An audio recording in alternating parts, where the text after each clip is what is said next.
বাবা, তোমার খাটটা এখনো ঘরের কোণে দাঁড়িয়ে থাকে ভোরের আলোয়, যেন তুমি উঠে পড়বে এখনই। হাঁপাতে হাঁপাতে হাতড়ে নেবে গেঞ্জির পকেট থেকে ছেঁড়া রুমালটা। মা বলে তুমি আর নেই। তুমি আছো ঘরের নির্জনতায় আলনার মতো নিশ্চুপ দাঁড়িয়ে, যেখানে ঝুলে আছে তোমার ঘামের ঘ্রাণ, নিঃশব্দ দীর্ঘশ্বাস।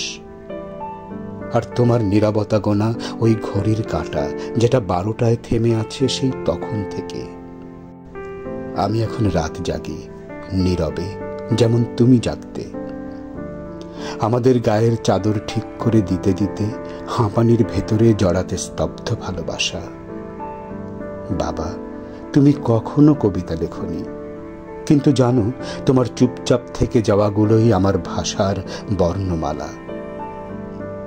তোমার না বলা কথাগুলোই আমার কবিতার সবচেয়ে তীক্ষ্ণ পংক্তি হয়ে দাঁড়ায়, যেখানে আমি শব্দের গায়ে রাখি তোমার রুক্ষ হাতের স্পর্শ।